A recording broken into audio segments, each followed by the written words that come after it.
मेरी एक्चुअली आपसे बात नहीं हुई, आपके साथ हालात क्या बने और किस तरीके से आपने ये सारा कुछ फिर मैनेज किया, आपको जाना पड़ गया, आपको क्या कहा क्या जा रहा था आपको? देखिए इमरान भाई, लेवल्स ऑफ हरासमेंट होते हैं, डिफरेंट लेवल ऑफ हरासमेंट है। पहले फोन आएगा कि ये ट्वीट डिलीट कर दो, आप ये सब कुछ फेस करते रहते हैं। आप सहाफ़ी हजरात हैं, आप अच्छे तरीके से जानते हैं कि ये ट्वीट डिलीट कर दो, ये डिलीट कर दो, ये बोलो, ये ना बोलो।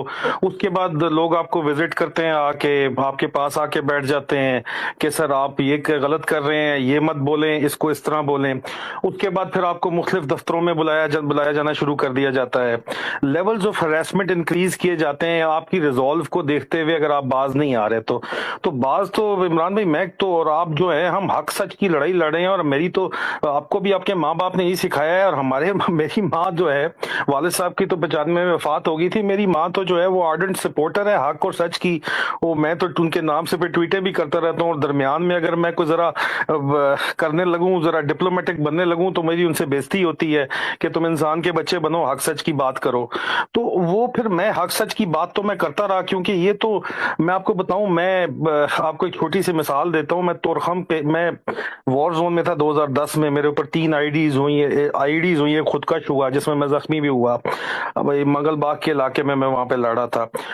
18 मेरे जब जवान शहीद हो गए मेरे अपने हाथों के अंदर, मैंने उनको जब उतार दिया, और इतनी आईडीज के बाद तो फिर मैंने अपने विंग कमांडेंट खैबर राइफल को कहा कि सर मेरा विंग कहता है, मेरे विंग नहीं दरबार में मुझे कहा कि क्या हमने खैबर राइफल की शहादतों का ठेका लिया हुआ है? पहले मीर अली, फिर बुनेर, और अभी बाड़े में हमें फेंक दिया है। Khyber rifle suppose to be in the main Khyber पास।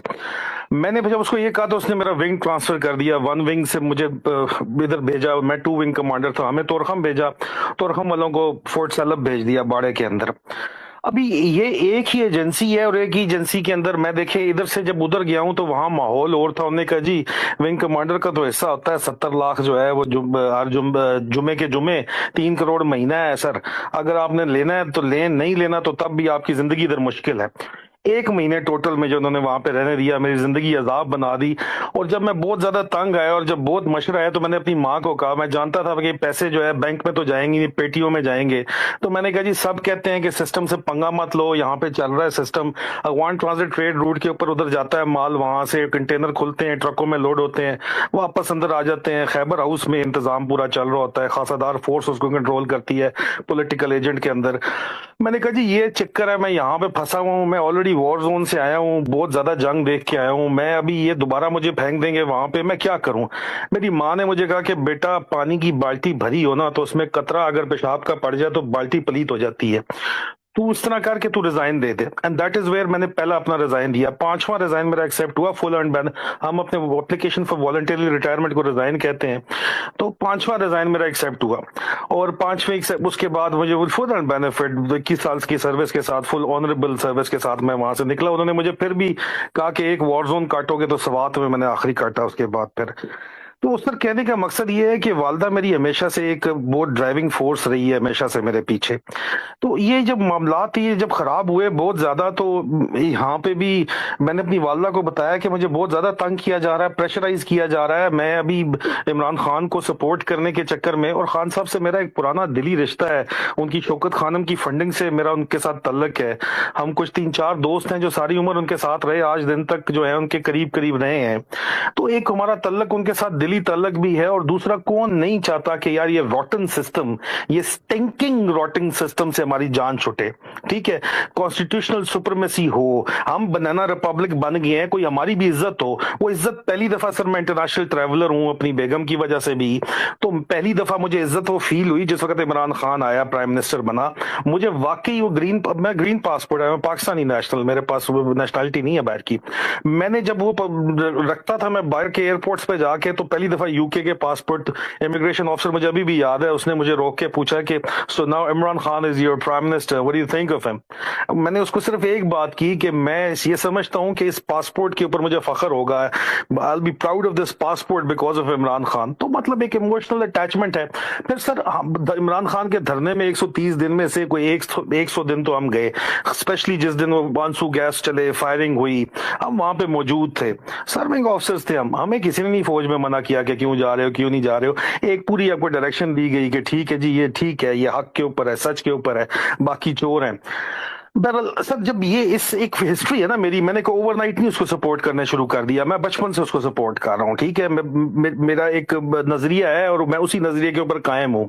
आप मुझे जितना मर्जी लेवल ऑफ हरासमेंट इंक्रीज करते जाए, इन्होंने इंक्रीज करते गए आखिर में सर ये इस तरह हुआ कि इन्होंने मुझे कहा कि जी आपको बुला रहे हैं, FIA वाले बुला रहे हैं, आप पहुंचे हैं, हेड ऑफिस आए। मैं कहा यार मैं कल आ जाऊंगा। इस तरह की बातचीत जब चल रही थी तो रात के वक्त ये पहुंच गए जी घर के ऊपर, बाहर गनमैन सादा कपड़ों के अंदर, कोई उन्होंने वो वर्दी शर्दी नहीं पहनी हुई थी। गनमैन जो हैं 4 गनमैन से 2 डाले लेके, एक डाला था, एक कार थी, ये लेके पहुंच गए और रात को 1:30 बजे इन्होंने दरवाजे बेलें मारना शुरू कर दी। अंदर कैमरे से मुझे नजर आ गया कि क्या है, मैं सिलसिला भी समझ रहा था कि क्यों मुझे बुला रहे हैं, किधर बुला रहे हैं। बहरहाल मैंने तो उस वक्त मैंने खामोशी जो है वो मैंने बेहतर समझी, कोई वारंट नहीं, कोई कुछ नहीं, टोटल बदमाशी। मेरी वालदा ने जाके उनको कन्फ्रंट किया कि मैं यहाँ पे अकेली औरत हूँ, उन्होंने कहा, और मेरी भांजियां, मेरे बहन और बिनोई गए हुए उम्रे के ऊपर, उनकी बेटियां और बेटा रह रहे थे साथ हमारे घर पे। तो उन्होंने कहा जी मैं नहीं दरवाजा खोलती, मैं अकेली औरत हूँ। तो उनके साथ काफी मुंहमारी हुई उनकी। वो मेरे ख्याल में मैंने जो है वीडियो इमरान भाई आपको भेजी है। तो उसके बाद ये चले गए। अच्छा, अगले दिन मैं चला गया, अपने GHQ चला गया। मैंने कहा जी मेरे साथ ये हो रहा है, ये ज्यादती हो रही है। खैर वहां पे मुझे तसल्ली दी गई कि डोंट वरी, हम देख लेंगे, हम सब कुछ कर लेंगे। लेकिन सर अगली रात फिर ये FIA की वर्दी में एक बंदा आ गया और साथ इनके गनमैन आ गए।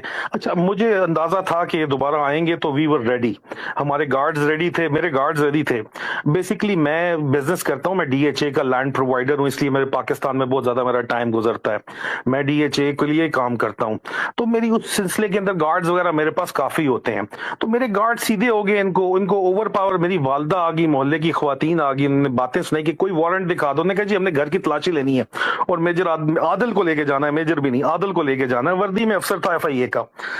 मैंने कहा यार, मेरी वालदा ने कहा कि तुम्हारे पास अगर कोई वारंट है तो दिखा दो, कोई अरेस्ट वारंट है तो दिखा दो, कोई सर्च वारंट है तो दिखा दो। कहते जी कुछ भी नहीं है, हमें ऑर्डर है, बस हमने उसको लेके जाना है।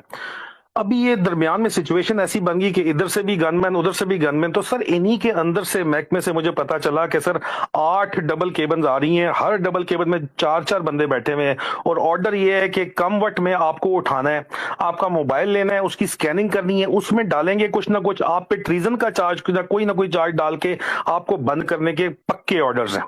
अगर आप निकल सकते हैं तो निकल जाए, नहीं तो आपका बचना नामुमकिन है। अल्लाह जानता है सर मैं किस तरह निकला हूं। मैं पिछले टेरेस के साथ कूद के, पिछली वाली साइड के साथ मैं फ्रंट के ऊपर, ये रोला गोला चल रहा था, कोई क्रॉलिंग करता हुआ पिछले लॉन से मैं निकला हूं, वो प्रॉपर कमांडो एक्शन करके। पीछे जो है वहां पे मेरी गिराज के अंदर मेरी गाड़ी खड़ी हुई थी, वो मैंने निकाली और मैं इस्लामाबाद चला गया। मोबाइल्स मैंने पक्के ऑफ कर दिए। उसी वक्त मेरी बेगम को फोन मेरी वालदा ने किया कि जी ये हालात चल रहे। बल्कि जब ये आए हैं तो मैं अपनी बेगम से बात कर रहा था और मैंने जो ही इनको देखा अंदर से कैमरे में कि वर्दी वाले हैं, FIA की वर्दी वाला है, तो मैंने बेगम को कहा कि FIA वाले फिर आ गए हैं। मैंने फोन बंद कर दिया अपने, मुझे पता था। वालदा मेरी तरावी पढ़ने गई हुई थी मस्जिद में, और वो भी पीछे इनको देख के, गाड़ियां उस वक्त तरावी खत्म हो रही थी, तो ये वापस आ गई और इन्होंने इनको बुलाया। वो वीडियो भी मैंने शेयर की है जी, मेरी मिसेज ने भी शेयर की है। अभी सर उस वक्त सिचुएशन ये थी कि मुझे इनके अंदर से बता दिया गया था कि इन्होंने छोड़ना आपको नहीं है, आपके ऊपर इन्होंने डालना ही डालना है कुछ ना कुछ। अगर आप निकल सकते हो तो निकल जाओ। वैसे सर रूटीन में मैंने 28 तारीख को UK आना था, सऊदी एयर से मेरी फ्लाइट बुक थी और बड़ी कंफर्टेबल मैंने आना था उसके अंदर। लेकिन उस वक्त रात ये हालात बने कि 3 घंटे के अंदर अंदर जो है मैंने टिकट, अगला एक दोस्त ने मुझे बुक करा के दिया और साथ उन्होंने बताया कि एयरपोर्ट में पता है इनको कि तुम्हारा बता दिया गया है, अगर तुम जाओगे तो ये तुम्हें वहां पे करेंगे। नो स्टॉप लिस्ट पे कानूनी मेरा नाम डाल नहीं सकते थे, ECL पे नाम डाल नहीं सकते थे। सर अंदर से ही भाई